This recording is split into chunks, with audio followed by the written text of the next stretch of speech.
Hello my dear students, कैसे हैं आप लोग। उम्मीद करता हूं मस्त होंगे। आपकी पढ़ाई एकदम से मस्त चल रही होगी।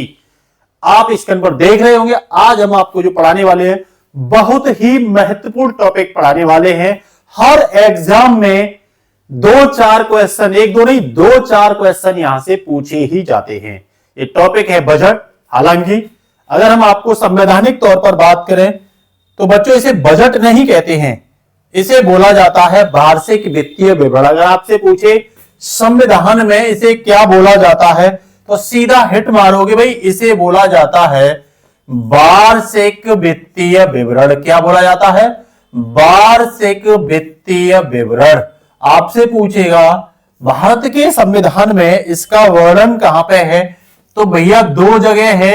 एक तो आर्टिकल 112 में दे रखा है भाई, ठीक है, और एक आर्टिकल 202 में दे रखा है। फिर दोनों के बीच अंतर क्या है ध्यान रखना।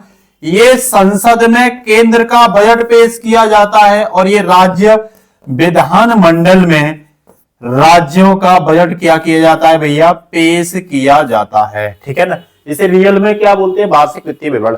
अब देखो एक चीज मैं आपको बता रहा हूं, बजट आपसे पूछे तो ये वित्त मंत्रालय, भारत सरकार के वित्त मंत्रालय द्वारा क्या किया जाता है, तैयार किया जाता है। उसमें भी अपेक्षित राजस्व की बात करें, अपेक्षित अगर राजस्व की बात करें तो इसे तैयार करता है राजस्व विभाग।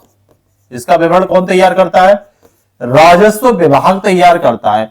वही आपसे नियोजित व्यय की बात करें, नियोजित व्यय तो भैया नियोजित व्यय करता है व्यय विभाग। इसका विवरण देता है व्यय विभाग। कौन विवरण देता है? व्यय विभाग। बजट होता क्या है आपसे पूछे तो भैया बजट होता है आगामी वर्ष, आने वाली वर्ष के आय और व्यय का क्या भैया, लेखा जोखा। ऐसा संविधान के आर्टिकल 112 में दिया गया है। ठीक है ना, केंद्र का बजट। ठीक है, एकदम से क्लियर।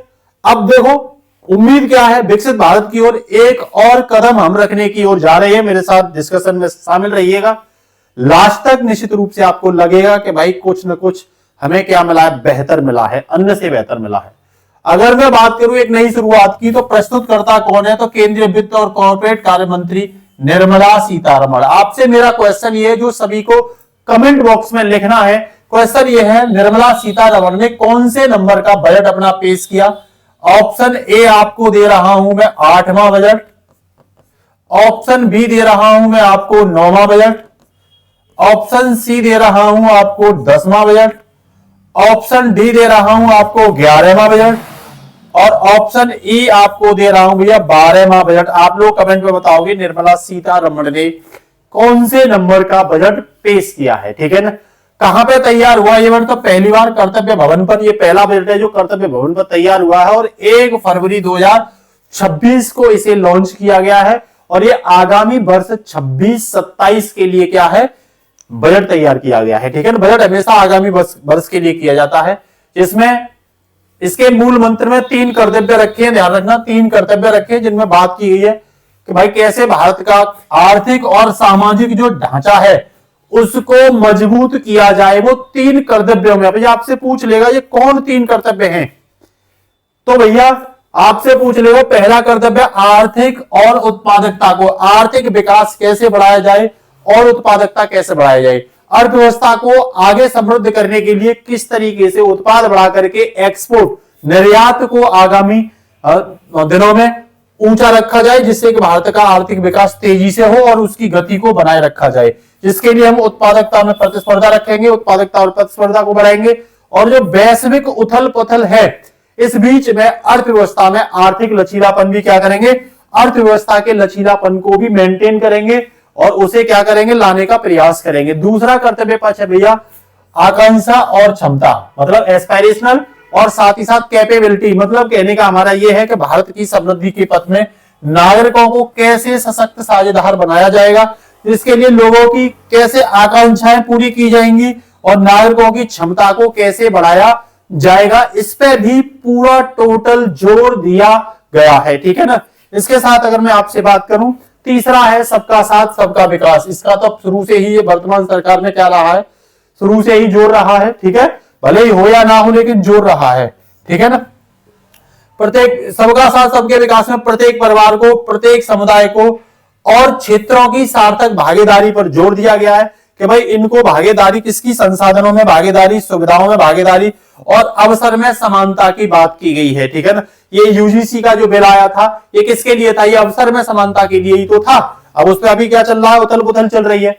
बजट के गणित की अगर मैं बात करूं तो ध्यान रखना अनुमान और आवंटन दोनों कब के हैं, 2026-27 के लिए है, ठीक है। और उसके साथ अगर मैं शुरुआत करूं तो ध्यान रखना 26-27 में अनुमानित, में यहां बात कर रहा हूं अनुमानित रिसीप्ट जो है नॉन डेप्ट वाली, वो 36 लाख करोड़ रुपए की है। कितनी, 36 लाख करोड़ रुपए, जबकि खर्च कितना है अनुमानित, 53.5। तो इसका मतलब क्या, बजट भैया क्या है, घाटे में दिख रहा है। बजट किसमें दिख रहा है, घाटे में, क्योंकि प्राप्ति कितनी है, प्राप्ति अभी 36.5 लाख करोड़ और भैया व्यय कितना है, 53.5 लाख। ये अनुमानित है, ये ध्यान रखना, इससे आप निर्धारित अभी कुछ नहीं कर सकते।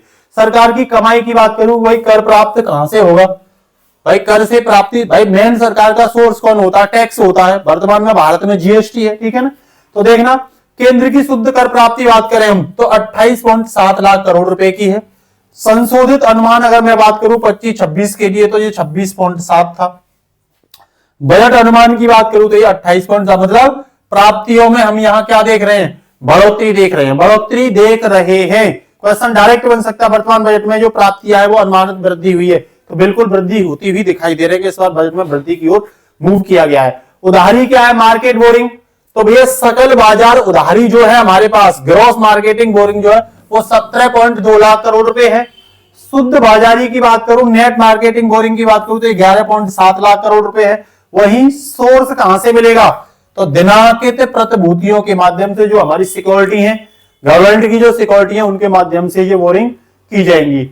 वहीं विश्लेषणों की बात करूं 25-26 और 26-27 में तो ध्यान रखना 49.6 लाख करोड़ रुपए 25-26 में था वे, और 53.5 लाख करोड़ रुपए जो है 26-27 में रखा है, ठीक है ना।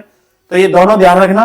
पूंजीगत व्यय इसमें कितना है, 26.1 लाख करोड़ रुपए, ध्यान रखना। बाद बाकी भाई दो ही तो व्यय है, एक राजस्व व्यय जो कभी वापस नहीं मिलता इसके बदले में, एक पूंजीगत व्यय जैसे बिल्डिंग स्ट्रक्चर तैयार करना जिसके बदले में आपको टैक्स वैक्स अन्य चीजें भी मिलेंगी, ठीक है। तो व्यय में स्पष्ट, खर्च में स्पष्ट क्या दिखाई दे रही है, वृद्धि दिखाई दे रही है। 49.6 लाख करोड़ रुपए से खर्च इस बार कितना है, 53.5 लाख करोड़ रुपए। अनुमान लगा लेना कि इस साल के बजट में खर्च में क्या दिखाई दे रही है भाई, इसमें वृद्धि दिखाई दे रही है, ठीक है ना। उसके साथ राजकोषीय घाटे की बात करूं, फिस्कल डेफिसिट की बात करूं, तो हमारे राजकोष पर क्या है, तो राजकोषीय घाटा आप देख लेना, घंटा में सीधा सीधा बजा रहा है घाटा, कितना 4.3%। घंटा में क्या बज रहा है, फिजिकल घाटा। तुलना अगर कंपेयर करूं वर्ष 2025-26 में भैया ये 4.4% था। सरकार घाटे की ओर धीरे धीरे क्या कर रही है, कम कर रही है। इस बार 4.3%, मतलब 4.1 से घाटा 4.3 की ओर हम अनुमानित कर रहे हैं। मतलब हम ये कह रहे हैं कि सरकार घाटे की ओर से क्या हो रही है भैया, थोड़ा सा कमी ला रही है, ठीक है ना। इसके साथ ही आगे मैं ऋण जीडीपी अनुपात की बात करूं तो संशोधित अनुपात जो था 25-26 का ये 56.1 था ऋण जीडीपी, और बजट अनुमान में 26-27 में बात करूं तो ये 56 पॉइंट जो है ये कितना हो गया, 55.6। तो यहां भी हम देख रहे हैं कि अनुपात में गिरावट आर्थिक सुधार का क्या दे रही है, संकेत दे रही है। मतलब पहले जो ऋण घाटा था वो 56.1 था और अब इसे 55.8 लाने की बात की है, अनुमानित है जीडीपी का, ठीक है ना। इसके साथ ही अगर मैं बात करूं राजनीतिक क्षेत्र और विनिर्माण की, किसकी, राजनीतिक क्षेत्र और विनिर्माण की अगर मैं बात करूं आपसे तो आप सीधा हिट मान लोगे कि पहले कर्तव्य में आर्थिक विकास के तहत 6 हस्तक्षेप की बात की गई है, का प्रस्ताव रखा है। 7 रणनीति रखी गई है, कितनी, 7 रणनीति। और फ्रंटियर क्षेत्रों में विनिर्माण पर, मैन्युफैक्चरिंग पर क्या दिया गया, ज्यादा जोर दिया गया है।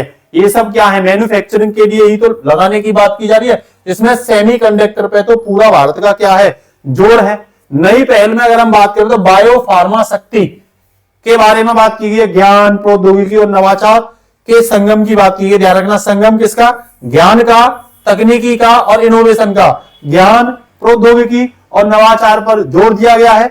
उद्देश्य यही है कि स्वास्थ्य देखभाल को बेहतर बनाना और इसमें जो भी विनिर्माण है उसको इनहेंस करना, बढ़ावा देना, इसमें हेल्थ सेक्टर में, ठीक है ना। इसके साथ ही बायो फार्मा शक्ति बजट और विजन की बात करें तो इसके लिए आवंटन किया गया 10,000 करोड़ रुपए अगले 5 वर्षों के लिए। ध्यान रखना ये कितने, अगले 5 वर्षों के लिए हम बायो फार्मा शक्ति पर कितना खर्च करेंगे, तो 10,000 करोड़ रुपए खर्च करेंगे। विजन क्या है, भारत को वैश्विक बायो फार्मा विनिर्माण केंद्र बनाना और मैन्युफैक्चरिंग हब के रूप में प्रस्तुत करना। बायो फार्मा शक्ति की बात करूं तो ये केवल दवा निर्माण नहीं है बल्कि नवाचार पर भी ध्यान केंद्रित करता है, या विज्ञान के साथ साथ प्रौद्योगिकी का उपयोग करके स्वास्थ्य सेवा को मजबूत बनाएंगे और उच्च मूल्य वाले फार्मा पर हमारा क्या रहेगा, फोकस रहेगा। बेटा क्या रहेगा, फोकस रहेगा, ठीक है। अब आगे चलते हैं, आप देख रहे हैं स्वास्थ्य सेक्टर को हम कहां ले जाएंगे, अनुसंधान में, अनुसंधान से नवाचार, नवाचार से सीधा विनिर्माण की ओर फोकस हमारा रहेगा, ठीक है ना। फार्मास्यूटिकल शिक्षा और अनुसंधान की बात करूं, इसमें एजुकेशनल उस पर क्या जोर दिया गया, नई संस्था खोलने की बात की गई। 3 नए राष्ट्रीय फार्मास्यूटिकल शिक्षा और अनुसंधान संस्थाओं का क्या करेंगे, निर्माण करेंगे, जिसे नेपर बोला गया है। उन्नयन की अगर मैं बात करूं, अपग्रेड क्या करेंगे, तो 7 मौजूदा जो नेपर हैं उनको अपग्रेडेशन मोड में लाएंगे, उन्हें इनोवेटिव मोड में लाएंगे, उन्हें टेक्नोलॉजी के मोड में लाएंगे। तो ये भी तुम्हें क्या रखना भैया, याद रखना है, ठीक है ना। क्लिनिक देखो, बायो फार्मा नेटवर्क की बात करूं तो यहाँ के विशेष तौर पर फोकस किया गया, नेटवर्क विशेष तौर पर नेटवर्क कनेक्टिविटी उस पर जोर दिया गया है। क्लिनिकल ट्रायल्स की बात करूं तो 1000 से अधिक मान्यता प्राप्त इंडिया क्लिनिकल ट्रायल्स स्थलों का क्या किया जाएगा, नेटवर्क बनाया जाएगा, ठीक है ना। और यहां मैं सेमीकंडक्टर मिशन 2.0 की बात करूं, इंडिया सेमीकंडक्टर मिशन 2.0 की भी बजट में बात की गई है, ठीक है ना। तो इसका उद्देश्य है कि हम अपनी जो सप्लाई चेन है उसको स्ट्रॉन्ग करें, मजबूत करें। प्रमुख क्षेत्र उपकरण, सामग्री निर्माण, है ना, full stack India, IP design, इनको क्या करना है, विकसित करना हमारा क्या है, उद्देश्य है, ठीक है ना। साथ ही साथ अगर मैं इलेक्ट्रॉनिक्स विनिर्माण क्षेत्र की बात करूं तो यहां हमने जो इलेक्ट्रॉनिक्स कलपुर्जे हैं उनके विनिर्माण के लिए योजनाएं बनाई हैं। आरंभ तिथि इसकी अप्रैल 2025 में हमने शुरू कर दी थी। बजट में घोषणा योजना को गति देने के लिए हमने 40,000 करोड़ रुपए का क्या रखा है, प्रस्ताव रखा है। किस क्षेत्र में, इलेक्ट्रॉनिक्स विनिर्माण के क्षेत्र में, मतलब कह सकते हैं हमने इंफ्रास्ट्रक्चर और मैन्युफैक्चरिंग पर बजट में जोर दिया है। दुर्बल धातु गलियारा की मैं बात करूं तो देखो, ये दुर्बल धातु गलियारा ये क्षेत्र है जहां दुर्बल रेयर मेटल पाए जाते हैं। तो इनका उद्देश्य खनन, प्रसंस्करण और अनुसंधान और विनिर्माण को क्या करेंगे, इस क्षेत्र में प्रोत्साहन देंगे। केरल, तमिलनाडु, आंध्र प्रदेश और उड़ीसा वाले क्षेत्र में, इस क्षेत्र को क्या बोलते हैं, दुर्बल धातु गलियारा। इनमें लाभार्थी राज्य कौन से होंगे, उड़ीसा होगा, केरल होगा, आंध्र प्रदेश होगा, तमिलनाडु होगा। ध्यान रखना, फोकस रखना, ये मैंने पूरा डायग्राम के रूप में आपको दिखा दिया है। साथ ही साथ में केमिकल पार्क्स योजना की बात करूं तो ये 3 समर्पित केमिकल पार्क्स की स्थापना की जाएगी। क्लस्टर आधारित बनाएंगे इसको, इसका मतलब है बनाओ और चलाओ, बिल्ड एंड ऑपरेट करिए। लक्ष्य होगा घरेलू रसायन उत्पादन को बढ़ावा देना और आयात की निर्भरता को, जो हम केमिकल से बाहर से मंगाते हैं उस निर्भरता को क्या करेंगे भैया, कम करने का प्रयास करेंगे। हाईटेक टूल्स रूम की बात करूं तो 2 स्थलों पर सीपीएसई द्वारा स्थापना की गई है। डिजिटल रूप के सक्षम ऑटोमेटेड सर्विस ब्यूरो की बात की गई है हमने, और इसके लिए उच्च गुणवत्ता वाले कल पुर्जों को उनको डिजाइन करेंगे, परीक्षण करेंगे, विनिर्माण करेंगे, स्थानीय लेवल पर ही करेंगे, ठीक है ना। बाहर से हमें कुछ इकट्ठा करने की जरूरत ना पड़े, ऐसा एनवायरमेंट तैयार करेंगे। निर्माण संबंधित योजना की बात करूं मैं सीआईई की, तो पूरा नाम इसका है निर्माण संवर्धन और अवसंरचना उपकरण योजना। मतलब इस तरह के उपकरण खुद ही बनाएंगे। उच्च मूल्य और उन्नत प्रौद्योगिकियों वाले उपकरणों के घरेलू विनिर्माण को क्या करेंगे, मजबूत करेंगे। पूंजीगत सामान की क्षमता को क्या करेंगे, बढ़ावा देंगे। और यही कंटेनर विनिर्माण योजना भी हमने क्या की है, तैयार की है। इसकी अवधि 5 साल के लिए और 10,000 करोड़ रुपए इसके लिए भी हमने क्या किया है, आवंटन किया है। भारत की शिपिंग और लॉजिस्टिक क्षमता को क्या करेंगे, बढ़ावा देने के लिए ये योजना क्या की, हमने तैयार की है। राष्ट्रीय फाइबर नीति देखो, रेशे के लिए, इसमें आत्मनिर्भर करने के लिए हमने प्राकृतिक फाइबर की बात की, जैसे रेशम है, ऊन है, जूट है ना, मानव निर्मित फाइबर की बात की। और नए जमाने के जो नए नए फाइबर आ रहे हैं आज मेन स्ट्रीम मार्केट में, तो उन पर भी हमारा क्या है भैया, जोर है, ये ध्यान रखना, ठीक है ना। वस्त्र विस्तार और रोजगार की अगर हम बात करें तो यहाँ रणनीति, सहायता और सुविधा के लिए जोर दिया है। रणनीति क्या करेंगे, आधुनिक और पारंपरिक क्लस्टर का विकास करेंगे। सहायता, मशीनरी और प्रौद्योगिकी के लिए सरकार पूंजी सहायता उपलब्ध कराएगी। और साझा परीक्षण और प्रमाणन केंद्र के लिए सरकार क्या करेगी, सुविधा देगी। मेगा टेक्सटाइल पार्क की स्थापना करेंगे। प्रस्ताव रखा है बड़े पैमाने पर टेक्सटाइल पार्क की स्थापना करना। क्रियान्वयन मोड में होगा, ठीक है ना। और बस्तर क्षेत्र के लिए एकत्रित कार्यक्रम का क्या किया जाएगा, बढ़ावा दिया जाएगा। महात्मा गांधी ग्राम स्वराज्य पहल की अगर हम बात करें, अभी जो आप, तो इसका उद्देश्य है खादी हथकरघा गरगा और हस्तशिल्प जो है वो इसके लाभार्थी होंगे, खादी वाले, हैंडीक्राफ्ट वाले और हस्तशिल्प वाले। यह लाभ मिलेगा बुनकरों और ग्राम उद्योगों को मजबूत एवं जिला एक उत्पाद के विस्तार के लिए लाभ मिलेगा। इससे जो वैश्विक बाजार है, ब्रांडिंग, प्रशिक्षण और गुणवत्ता में क्या मिलेगा, सुधार मिलेगा। किसके तहत, महात्मा गांधी ग्राम स्वराज्य पहल के तहत, ठीक है ना। यही मैं आपसे औद्योगिक समूहों के पुनरुद्धार की बात करूं तो देखो 200 लीगेसी औद्योगिक समूहों का क्या किया जाएगा, चयन किया जाएगा 200, जहां पर अवसंरचना और प्रौद्योगिकी के उन्नयन का उपाय किया जाएगा और लागत, प्रतिस्पर्धा और क्षमता में क्या किया जाएगा, सुधार किया जाएगा कि कैसे इनकी लागत और क्षमता को है ना रिफॉर्म किया जाए। एमएसएमई चैंपियनशिप और विकास की बात कर रहे हैं हम लोग। एमएसएमई को चैंपियनशिप बनाने के लिए त्रिस्तरीय रणनीति, कितनी, 2 स्तरीय नहीं, 4 स्तरीय नहीं, त्रिस्तरीय रणनीति की बात की गई है। यहां नया फंड बनाया गया जिसका नाम है एसएमई ग्रोथ फंड, इसका प्रस्ताव रखा है। और इसके लिए आवंटन कितने किए गए हैं भैया, तो ध्यान रखना इसके लिए भी 10,000 करोड़ रुपए आवंटित किए गए हैं, ठीक है ना। इसके साथ अगर मैं आत्मनिर्भर भारत फंड की बात करूं तो वर्ष 2021 में बनाए गए फंड का समर्थन जारी रहेगा जो 21 में बनाया था, ठीक है ना। और इसके लिए 2000 करोड़ रुपए आवंटन की बात की गई है।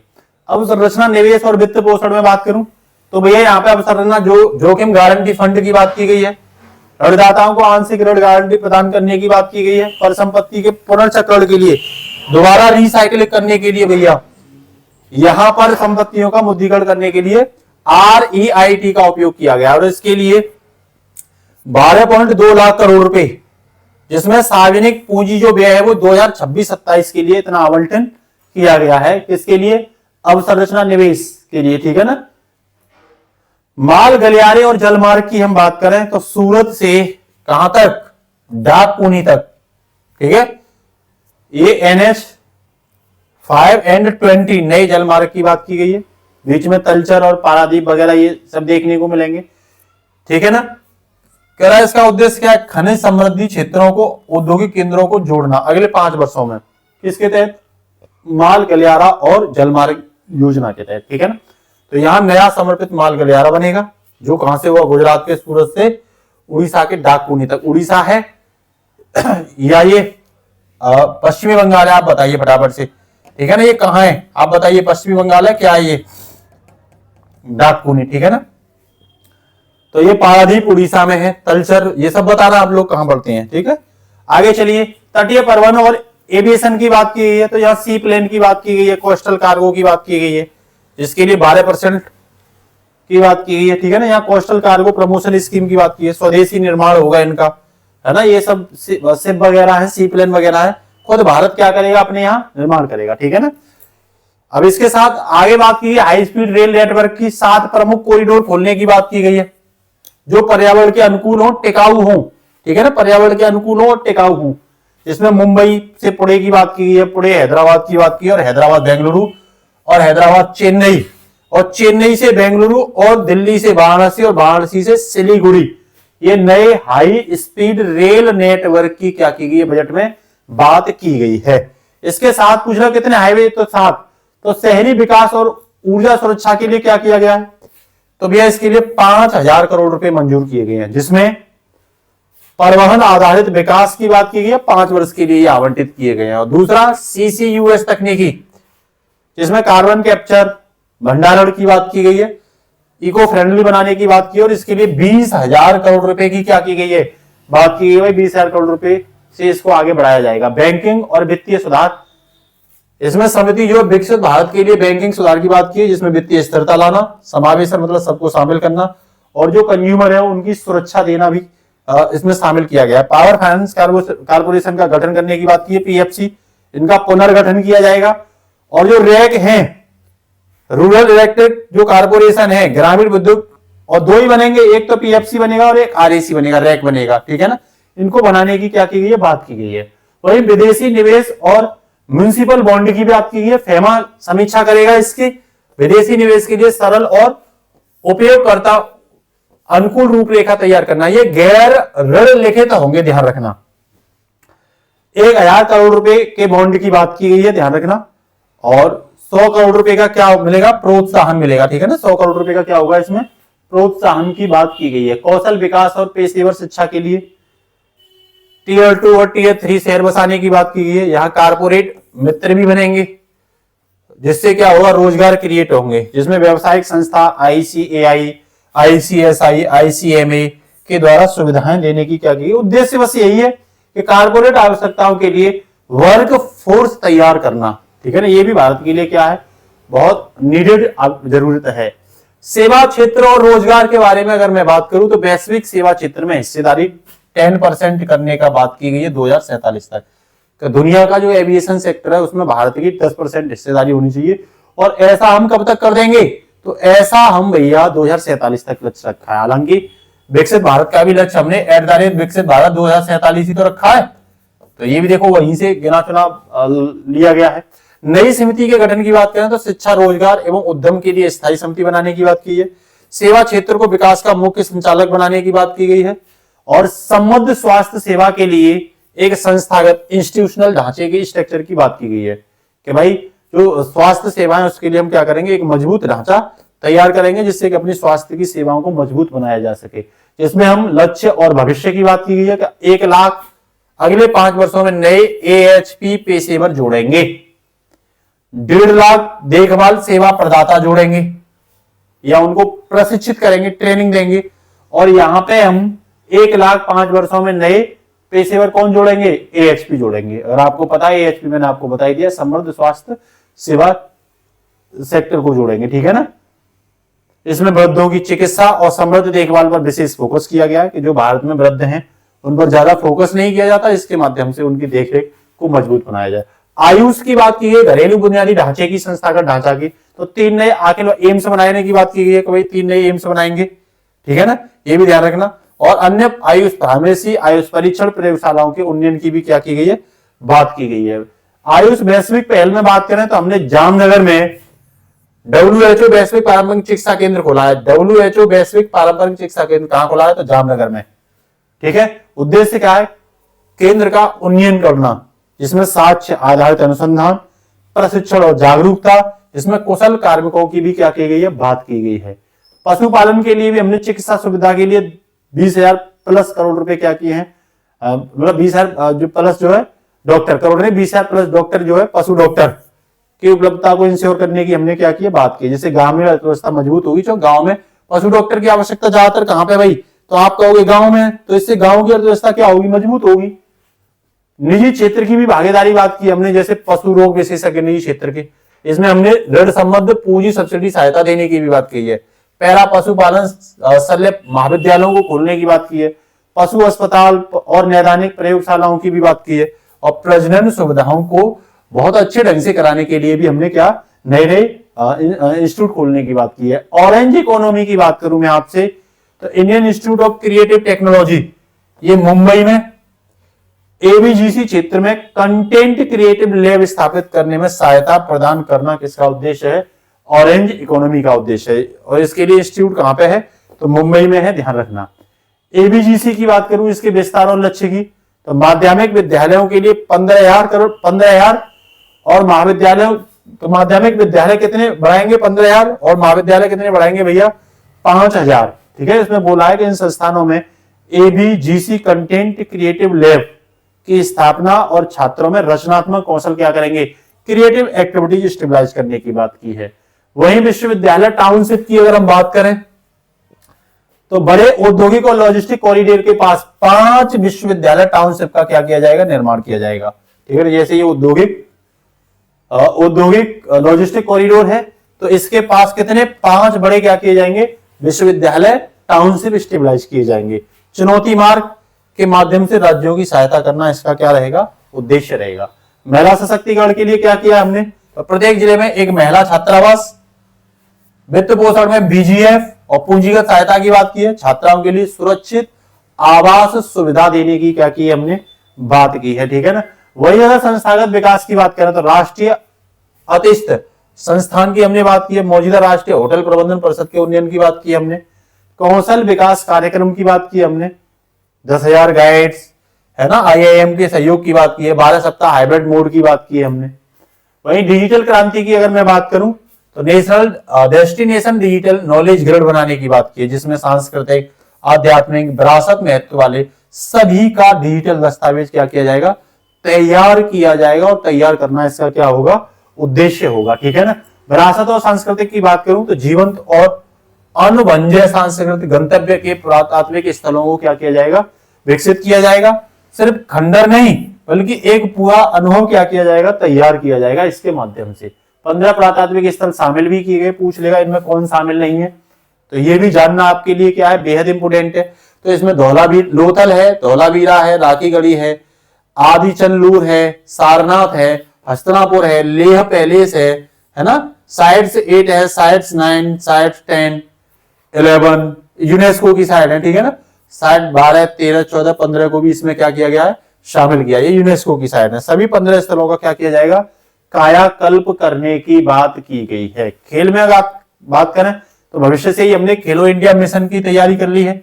अगले 10 वर्षों में खेल कूद क्षेत्र में व्यापक बदलाव लाएंगे और जमीनी स्तर पर जो प्रतिभाएं हैं उनको निखारने का क्या किया जाएगा, प्रयास किया जाएगा। हालांकि आपको पता है जमीनी स्तर का मतलब भारत में है क्या, जमीनी स्तर पर जाओगे तो ये सब आधी भी चीजें दिखाई नहीं देती हैं, आधी छोड़िए 1/4 भी ये दिखाई नहीं देता, ठीक है ना।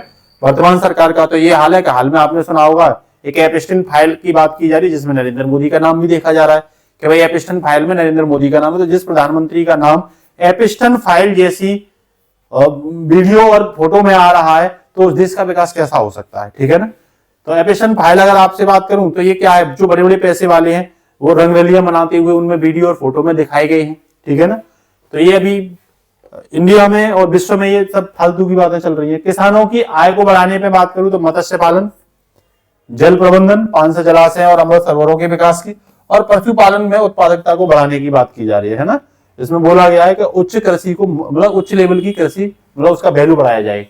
तो उच्च मूल्य कृषि तटीय क्षेत्र कौन कौन से, देखो ये ध्यान रखो, इसमें नारियल, चंदन, कोको और काजू को बढ़ावा देने की बात की गई है, जिसमें नारियल संवर्धन योजना की बात की गई है, ठीक है ना। जैसे तमिलनाडु वगैरह में नारियल वगैरह पे ज्यादा जोर दिया जाता है, काजू वगैरह पर जोर दिया जाता है।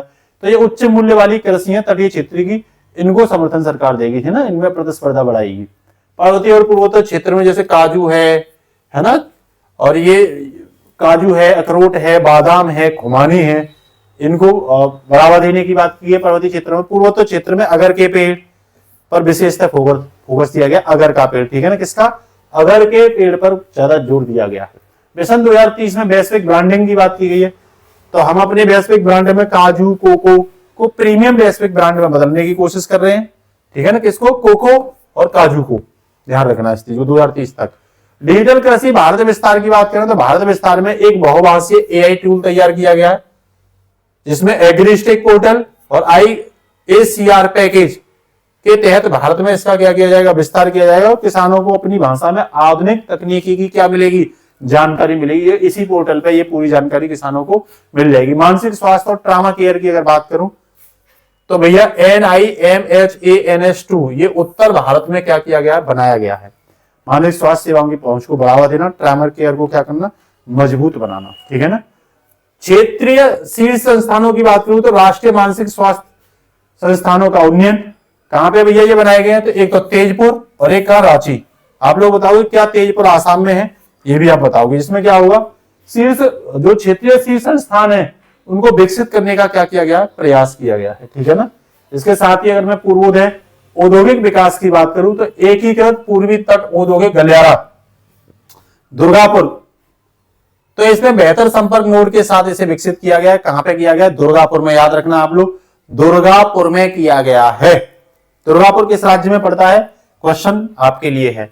पूर्वोत्तर विकास में पर्यटन और कनेक्टिविटी की बात की है, जिसमें देखो 4000 ई बसों के बारे में, 5 पूर्वोत्तर राज्यों में 5 पर्यटन स्थलों के विकास की बात की गई है। वहीं बौद्ध सर्किट की बात की गई है, अरुणाचल प्रदेश, सिक्किम, तीसरा असम, चौथा मणिपुर, मिजोरम, त्रिपुरा, इनमें क्या की गई है, बौद्ध सर्किट की बात की है ना। विशिष्ट राज्यों में बौद्ध सर्किट के विकास की बात की गई है। क्षेत्रीय रणनीति की बात करूं तो पूर्वी भारत और पूर्वोत्तर भारत, पूर्वी भारत में औद्योगिक गलियारा और कॉरिडोर, और इधर पूर्वोत्तर भारत में संस्कृत पर्यटन और हरित परिवहन पर क्या किया गया है, जोर दिया गया है, ठीक है ना। या विकास और विरासत के बीच संतुलन की क्या की गई है, बात की गई है। अब मैं बात करता हूं 16वें वित्त आयोग की। तो भैया वित्त वर्ष 2026-27 के लिए 1.4 लाख करोड़ रुपए यह राशि वित्त आयोग अनुदान के रूप में राज्यों को उपलब्ध कराई जाएगी। कितनी राशि कराई जाएगी? तो 1.4 लाख करोड़ रुपए, ध्यान रखना, वित्त आयोग कराएगा। प्रत्यक्ष कर में सुधार की बात करूं तो आयकर अधिनियम 2025, ये नया आयकर अधिनियम बना है इसमें, और दूसरी सरलीकृत नियमावली बनी है।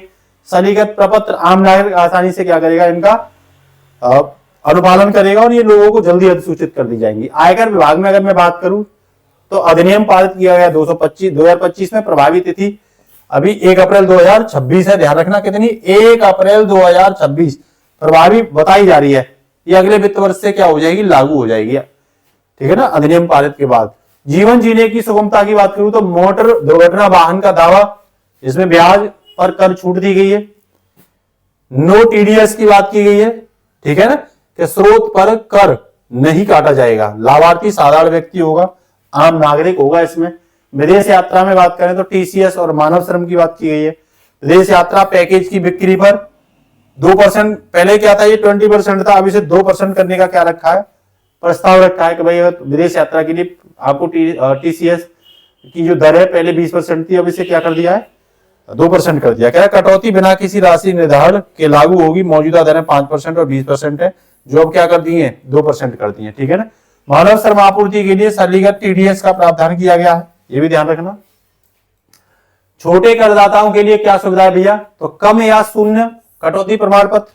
कह रहा है अब कर निर्धारण अधिकारी के पास आवेदन के बजाय नियम आधारित क्या होगा, स्वचालित प्रक्रिया होगी। फॉर्म 15G और 15H के लिए सिंगल विंडो कर दी है। करदाताओं की सुविधा के लिए आप डिविडेंड और निवेश से संबंधित प्रपत्र क्या कर सकते हैं, स्वीकार कर सकते हैं इन विंडो के माध्यम से, ठीक है ना। विंडो मतलब प्लेटफॉर्म। महत्वपूर्ण तिथियां और अनुपालन की अगर बात करूं तो संशोधित रिटर्न की समय सीमा कितनी है, 31 मार्च।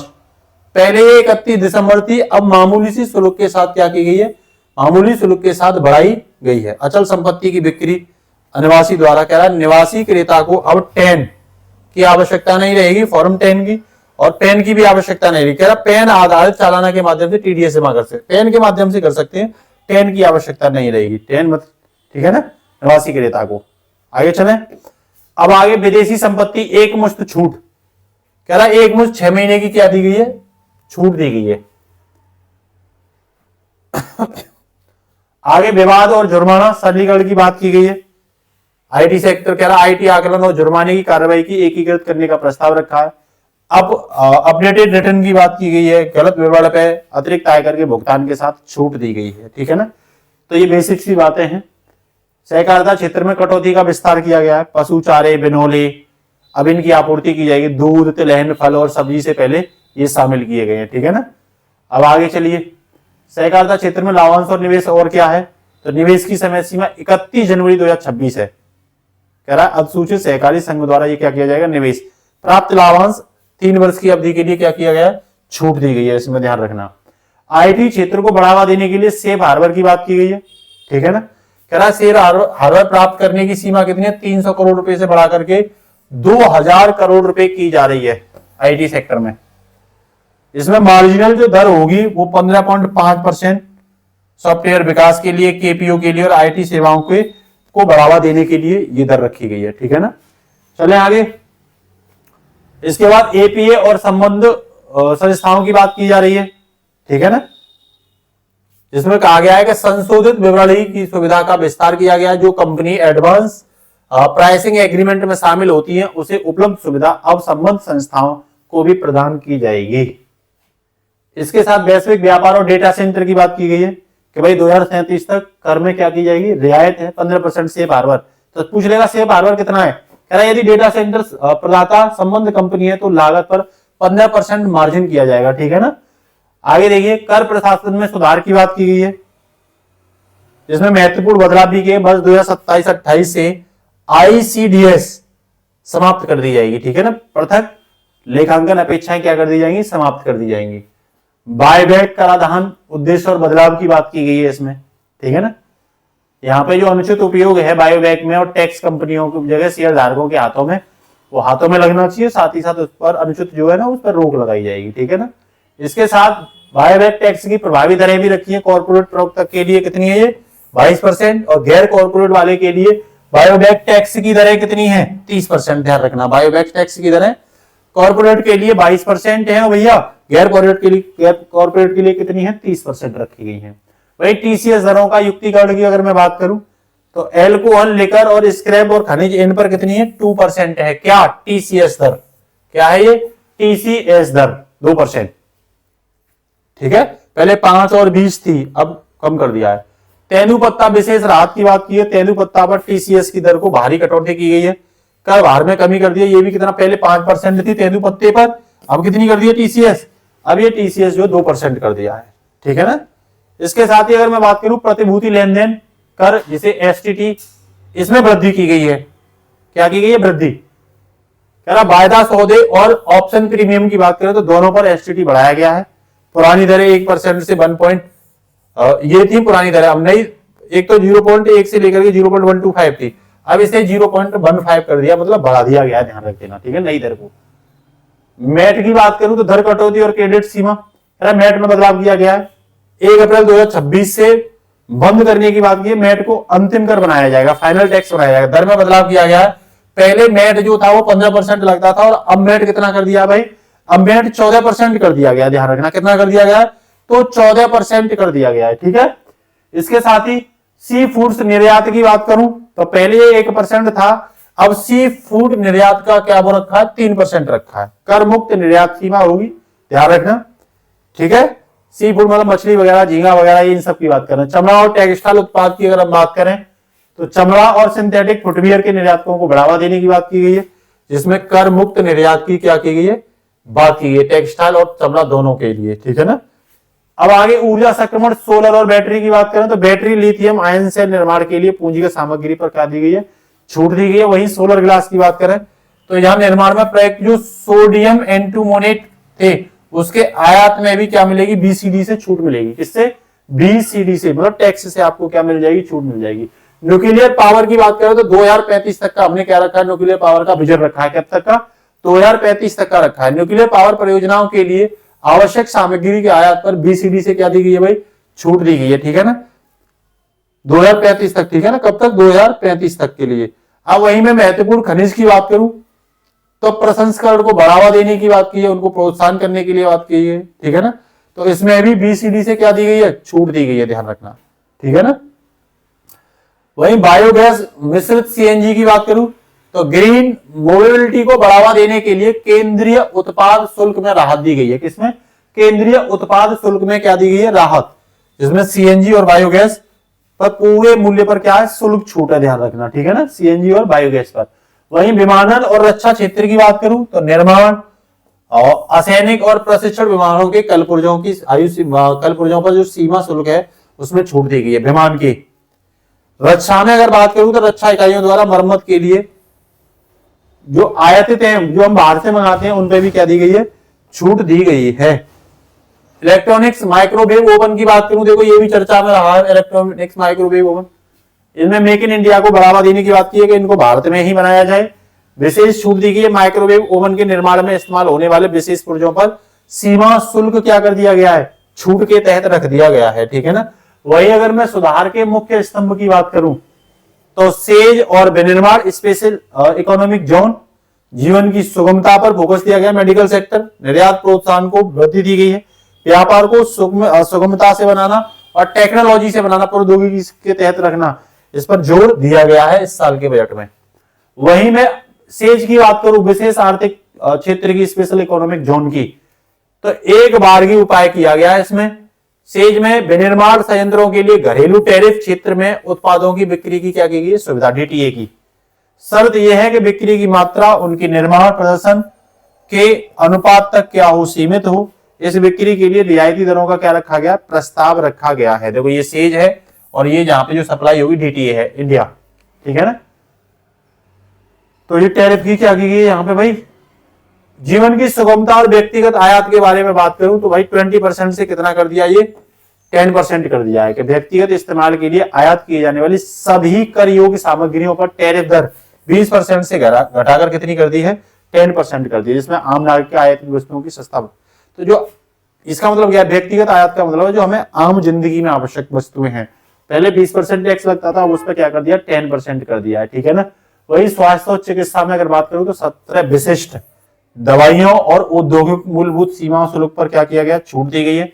7 अतिरिक्त असाध्य रेयर जो डिसीज के लिए दवाओं के व्यक्तिगत आयात को पूरी तरह से कर मुक्त कर दिया। बाहर से असाध्य रोगों से संबंधित अगर कोई दवा लाते हो तो उस पर आयात कर नहीं लगेगा, ठीक है ना। सीमा शुल्क के सरलीकरण की बात करूं तो इसका लाभ है शुल्क स्थगन। पात्रता कौन किसको मिलेगी, तो AEO टीयर 2 और टीयर 3 इनको मिलेगी। प्रवर्तन 15 दिन और 30 दिन रखा है। प्रवर्तन की सीमा कितनी रख दी है, 15 दिन और 30 दिन रख दी है। AEO सर्टिफाइड होना चाहिए। यह समान शुल्क स्थगन सुविधा प्राप्त विनिर्माण और आयातकों के लिए भी क्या है, प्रस्तावित है। नियामक सुधार और वैधता की अगर मैं बात करूं तो सीमा शुल्क पर बाध्यकारी अग्रिम निर्णय की वैधता अवधि बढ़ा दी गई है। पुरानी अवधि कितनी थी, 3 वर्ष थी, नई अवधि कितनी कर दी है, 5 वर्ष कर दिया है, ठीक है ना। प्रभाव क्या होगा इससे कि सरकारी एजेंसियों को AEO प्रमाणन का लाभ लेने के लिए प्रोत्साहित किया जाएगा ताकि कागजों का त्वरित समावेशन हो सके। कागज मतलब ज्यादा से ज्यादा जहां जरूरत है वो शामिल किए जाए, समावेशन हो सके, ठीक है ना। वहीं विश्वास आधारित प्रणालियों की बात करें तो नंबर 1 पे विश्वसनीय आयातक प्रवेश बिल के दायरे में करने की बात की है। यह ऑटो नोटिफिकेशन वस्तुओं के आगमन पर सीमा शुल्क और समावेशन की स्वचालित सूचना मिलेगी। और यहां तीसरी की बात करूं तो यह उन वस्तुओं के लिए है जिनके आयात के लिए किसी विशेष अनुपालन की आवश्यकता नहीं होगी। कह रहा वस्तुओं के सुगम और त्वरित संचालन में कम से कम हस्तक्षेप करने की बात की गई है। आधुनिक भंडारण प्रणालियों की बात करें, स्टोरेज जो है, सीमा शुल्क भंडारण को संचालन की मुद्रित प्रणाली में बदला जाएगा। यह स्व प्रकटन की बात की गई है, डिस्क्लोजर की। ये इलेक्ट्रॉनिक टैगिंग की बात की गई है, जोखिम आधारित लेखा की बात की गई है। साथ ही साथ व्यापार सुगमता के लिए एक डिजिटल एकीकरण की भी बात की गई है, सिंगल विंडो, ठीक है ना। लक्ष्य क्या है कि इस वित्त वर्ष के अंत तक हम क्या करें, लक्ष्य इसका वित्त वर्ष के अंत तक है। कह रहा जिन वस्तुओं के लिए अनुपालन आवश्यक नहीं है उनका ऑनलाइन पंजीकरण करते ही तत्काल समाशोधन होगा, ठीक है भाई। खाद औषधि समावेशन लक्ष्य रखा है 2026 कि भाई खाद परीक्षा औषधि इनके लिए क्या करेंगे, जिसमें खाद औषधि पौधे पशु अन्य वन्यजीव उत्पाद जो हैं वो 70% शामिल करने की क्या की गई, बात की गई। और इसमें समावेशन में शामिल प्रक्रिया को अप्रैल 2026 तक पूर्ण रूप से संचालन के रूप में क्या किया जाएगा, दिया जाएगा, ठीक है ना। वहीं अगर मैं बात करूं तकनीकी और AI के उपयोग की तो अब भैया जो कंटेनर थे उनको AI के माध्यम से, स्पेक्ट्रम के माध्यम से क्या कर लिया जाएगा, स्कैनिंग कर लिया जाएगा। कह रहा प्राकृतिक प्रक्रियाओं के सीमा शुल्क एकीकृत प्रणाली 2 वर्ष में कह रहा को 2 वर्ष में शुरू किया जाएगा। सभी पतनों पर कंटेनर स्कैनिंग के लिए गैर सन्निकट स्कैनिंग की जाएगी, उन्नत इमेजिंग की जाएगी और AI का उपयोग किया जाएगा।